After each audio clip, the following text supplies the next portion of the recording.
So why am I so happy, you might ask?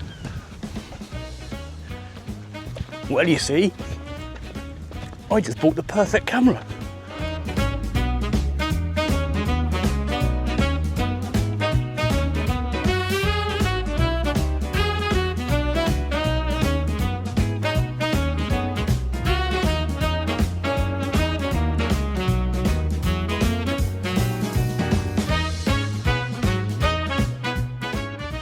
It's not a high-priced Hasselblad. It's not a lovely Leica. It's not even the newest Nikon to hit the shelves. I don't make those sorts of videos. Yet. In fact, it's not even new. It's 12 years old.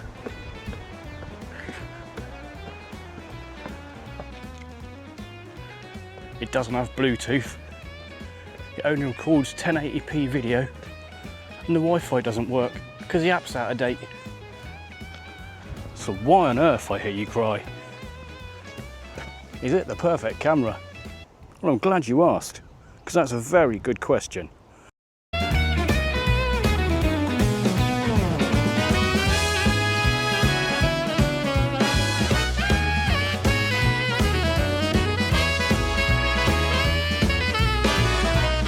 After all, there's hundreds of cameras out there, full of special features and covered in customisable buttons, ranging from a few hundred quid to £10,000.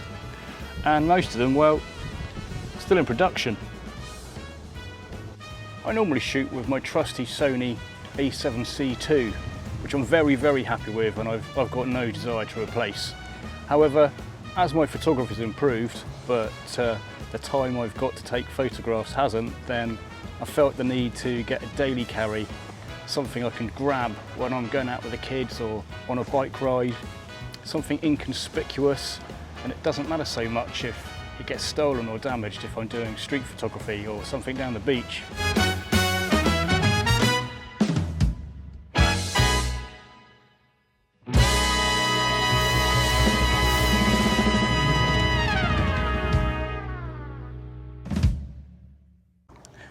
So I had a little think, and I came up with a vague list of requirements. It's got to be pocketable, or close to it, otherwise it defeats the object. I want the sensor size somewhere between micro four thirds and full frame, so I can get the blurry backgrounds and stuff when I want them. And I want the resolution above 20 megapixels so that I can blow it up if I need to.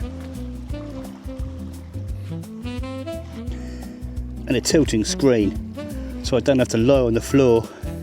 In terms of focal length, somewhere around 24 to 40 mil if it's a fixed lens, but ideally I'd like an interchangeable system.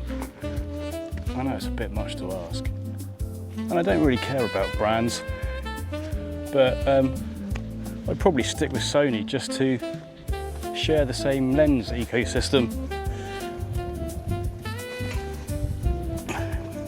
I want full manual controls rather than just priority modes. What can I say? I've got trust issues. And a snappy autofocus, because I can't really rely on my eyesight anymore.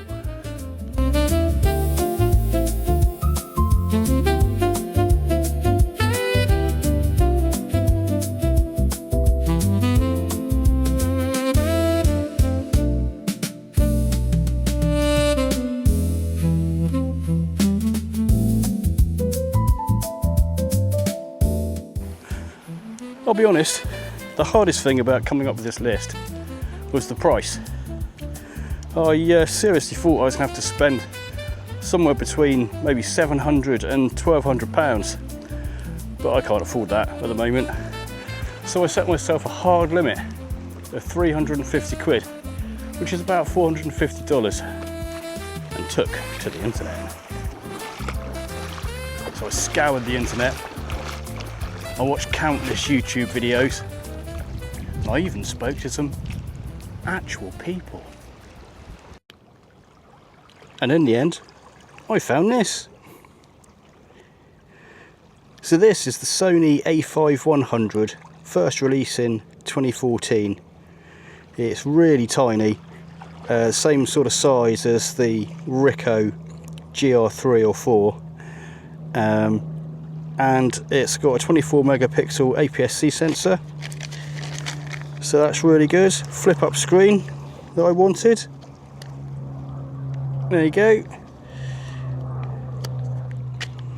And yeah, part of the Sony ecosystem, so I can use it with my lenses I've already got, plus gives me an excuse to get some more.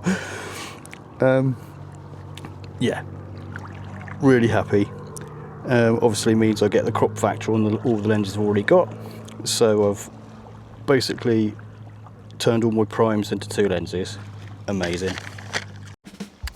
You see, after looking at scores of different cameras from loads of different manufacturers, I realised a few things. I didn't need a new camera. 20 megapixel cameras have been around since 2010.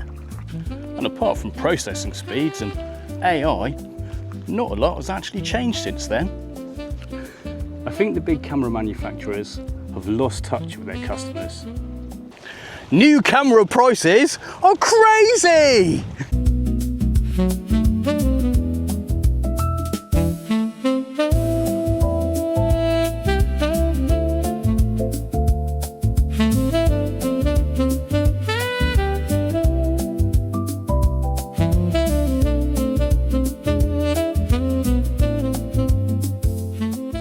So remember, so the perfect camera doesn't need to be the best camera, or the most expensive, or the most popular with influencers and professional photographers.